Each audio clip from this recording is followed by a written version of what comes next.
कई साधक अनुभूति लेते हैं और नियमित 6 महीने तक खूब अच्छा ध्यान करते हैं, खूब अच्छा मेडिटेशन करते हैं और मेडिटेशन में खूब अच्छी अनुभूतियाँ आती हैं। कभी चंदन की खुशबू आती है। देखो आज्ञा चक्र तक जाएंगे ना तो दिखने की प्रक्रिया होगी। राम दिख रहे हैं, कृष्ण दिख रहे हैं, हनुमान दिख रहे हैं, बुद्ध दिख रहे हैं, जीसस दिख रहे हैं। यहाँ तक देखेंगे तो वो दिखेगा। क्यों? क्योंकि उनको हमने भगवान माना हुआ है, तो जिसको भगवान माना वो दिखा। लेकिन इसके ऊपर जाओगे फिर कुछ नहीं दिखेगा, क्योंकि भगवान का कोई रूप ही नहीं है, हमने रूप बनाया हुआ है। तो ऊपर जाने के बाद में एकदम शून्य का स्थिति, और शून्य की स्थिति के अंदर हाँ आपको अनुभूतियाँ होंगी। चंदन की खुशबू आएगी, गुलाब की खुशबू आएगी। जब आपका हृदय चक्र विकसित होगा ना तो गुलाब की खुशबू आएगी। गुलाबी गुलाब, गुलाबी गुलाब। इस समय ये ढूंढने मत लग जाना कि पड़ोस में किसने इत्र लगा के आया गुलाब का। ऐसा जहाँ बुद्धि चलाई कि वो खुशबू गई। कभी चंदन की खुशबू आएगी, जब सहस्त्रार पहुँचो ना चंदन की खुशबू आएगी, तो उस समय मत देखना कि कौन चंदन का इत्र लगा के आया। तो ऐसा देखने जाओगे तो वो स्थिति भी चली जाएगी। घंटा नाद सुनाई आएगा, शंख नाद सुनाई आएगा, ब्रह्मनाद सुनाई आएगा। ये सब अनुभूतियाँ होंगी। लेकिन ये अनुभूतियाँ भी पड़ाव है, इसके अंदर भी अटको मत। इससे भी ऊपर जाने की कोशिश करो, ऊपर जाने का प्रयास करो। और दूसरा होता है कई बार ना 6 महीने तक साधक को खूब अच्छी अनुभूतियाँ आती हैं। क्योंकि क्या है, अकेले बैठ के घर पे ध्यान करते थे, ध्यान की प्रैक्टिस करते थे, और प्रैक्टिस करते करते करते चित्त शुद्ध हो गया, चित्त पवित्र हो गया। चित्त शुद्ध हो गया, चित्त पवित्र हो गया, चित्त नियंत्रित नहीं रहा। तो क्या था, जो रामू भिखारी जैसी आदत थी, इसके दो ही देख, उसके दो ही देख, उसके दो ही देख, वो आदत नहीं गई। तो फिर क्या हो गया, 6 महीने के बाद में पूरा सत्यानाश हो गया। ध्यान लगना बंद हो गया, उसके बाद में ध्यान भी छूट गया। आजकल ध्यान लगता ही नहीं है। पहले 6 महीने में तो कितनी अच्छी अनुभूतियाँ आती थी। ऐसा क्यों होता है बताओ? इसलिए क्योंकि आपका चित्त नियंत्रित नहीं है। देखिए इसके अंदर 2 बातें हैं। एक तो आपको चित्त को सशक्त भी करना पड़ेगा, नियमित ध्यान करके, नियमित साधना करके चित्त को सशक्त भी करना पड़ेगा, और उसके साथ साथ आपको चित्त को नियंत्रित भी करना पड़ेगा। ये कैसा प्रकार है, जैसे आपको तेज गाड़ी भी चलाने की है और उसके बाद में एक्सीडेंट भी नहीं होना चाहिए, गाड़ी पे भी नियंत्रण चाहिए। तो नियंत्रण आपका तब आएगा जब आप सामूहिकता में ध्यान करोगे, जब आप कलेक्टिविटी में ध्यान करोगे। क्या होता है, जो अकेले ध्यान करते तब तो ठीक है, अपने पास में कोई है ही नहीं। हाँ, लेकिन जब सामूहिकता में ध्यान करते, 1000 लोगों के साथ ध्यान कर रहे हैं, 1000 लोगों के बीच में बैठे हैं, सेंटर में बैठे हैं, 1000 लोग बैठे हुए अपने आसपास, उसके बावजूद ध्यान कर रहे हैं, उसके बाद भी महसूस कर रहे हैं कि मैं अकेला हूँ। वो 1000 लोगों का एहसास आपको नहीं हो रहा है, 1000 लोगों की कलेक्टिविटी आपको नहीं महसूस हो रही। आपको महसूस हो रहा आप केवल और केवल अपने आत्मा के साथ है। और एक बार आत्मा के साथ रहना सीख जाओ ना, आप दुनिया में कहीं पे भी अकेले रहोगे ही नहीं। कभी नहीं लगेगा आपको कि आप अकेले हैं। आपको महसूस होगा आपकी आत्मा गुरु के रूप में आपके ही साथ है, गुरु के रूप में आपके ही पास है। महसूस करोगे और अपने गुरु खुद बन जाओगे। यह आध्यात्मिक स्थिति की सबसे बड़ी सीमा है। फिर आपको किसी उपदेश की, बाहर से कहने की, किसी माध्यम की, किसी गुरु की, किसी मूर्ति की, कुछ की आवश्यकता नहीं है।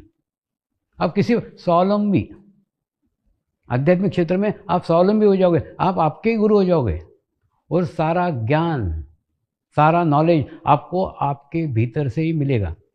दूसरा, आप जो ये इंटरनेट पे सर्च करते हो ना, ये जो किताबें पढ़ते हो, पुस्तकें पढ़ते हो, आपको क्या लगता है ज्ञान है? ये ज्ञान नहीं है, ये इन्फॉर्मेशन है, जानकारी है। यानी जो दुनिया में घटित हो चुका है। ज्ञान कभी भूतकाल में हो ही नहीं सकता, वो तो इन्फॉर्मेशन है। जितनी भूतकाल की वो जानकारी है रे बाबा। जो होके गए, आप देखो ना क्या होके गया, क्या होके गया, उसके बारे में जो जानकारी हुई है वो जानकारी आप पढ़ रहे हो। तो ज्ञान कहाँ है? ज्ञान तो अनुभूति है ना, वो तो आपको आपके अंदर से होगी। और वो प्राप्त होने के बाद में सारा ज्ञान आपको आपके भीतर से ही प्राप्त हो जाएगा। एक स्थान पर बैठ के दुनिया के किसी भी व्यक्ति के बारे में संपूर्ण जानकारी आप प्राप्त कर सकते हो। इतना बड़ा विशाल क्षेत्र योग का है। कितना बड़ा क्षेत्र है कि एक जगह बैठ करके आप दुनिया के कहीं भी जानकारी प्राप्त कर सकते हो। तो इतना बड़ा क्षेत्र योग का है। योगासन और केवल प्राणायाम योग नहीं है। तो योग वास्तव में एक जीवन की वो कला है, एक जीवन को एक अच्छे संचालित करने का मैनेजमेंट है। उसके अंदर डालो ना, तो आपका जीवन खूब व्यवस्थित रहेगा, सुखमय रहेगा, प्रसन्न रहेगा, खुश रहेगा, सकारात्मक रहेगा। आगे आने वाले दिनों में ये सकारात्मकता की बहुत आवश्यकता होगी। योग क्या करता है मालूम है? मनुष्य को सकारात्मक करता है।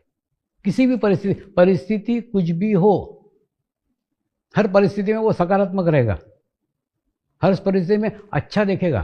देखो, जीवन में हर दफे प्रत्येक क्षण जब जो अच्छा घटता है तब बुरा बुरा घटते रहता है। प्रश्न है आपका चित्त कहाँ है? अगर आपका चित्त अच्छी जगह, आप अच्छा चीज ग्रहण करोगे, बुरी है बुरी। एक देखो, सदैव अपने आप का ध्यान करो। देखो, एकदम ना खूब आसान है।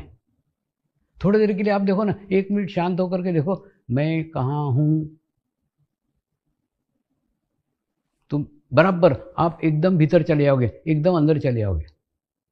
क्योंकि क्या, सदैव हम अंदर नहीं रहते, या तो भूतकाल में रहते या भविष्य काल में रहते। लेकिन अंदर जाने की प्रैक्टिस, अंदर जाने का अभ्यास आप अपना रोज कर सकते हो ना। प्रत्येक क्षण देखा करो ना, आप कहाँ हो।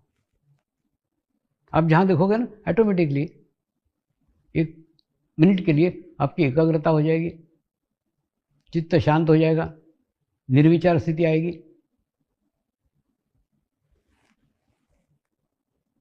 ध्यान ध्यान ध्यान कुछ नहीं है।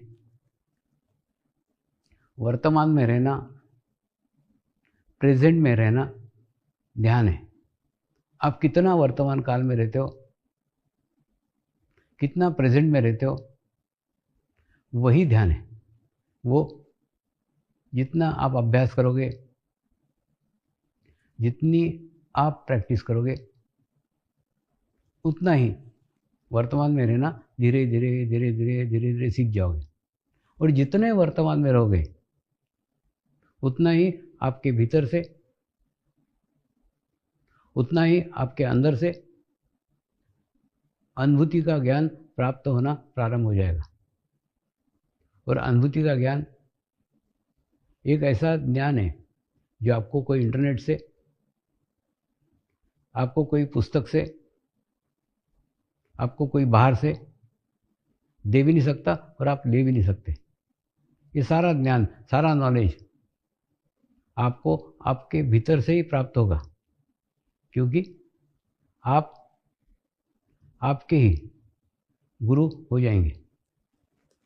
नियमित साधना, नियमित अभ्यास और सामूहिक अभ्यास, ये 2 ऐसे मार्ग हैं जिस पे ये समर्पण ध्यान की गाड़ी चलती है। यानी आप नियमित ध्यान करो और सामूहिक ध्यान करो। नियमित ध्यान करने से आपका चित्त सशक्त होता है और सामूहिक ध्यान करने से आपका आपके चित्त पे नियंत्रण होता है। और दोनों ही आवश्यक है ना। चित्त को सशक्त करना भी आवश्यक है और चित्त को नियंत्रित करना भी आवश्यक है। दोनों आवश्यक है। ये दोनों ही धीरे धीरे धीरे धीरे होता है।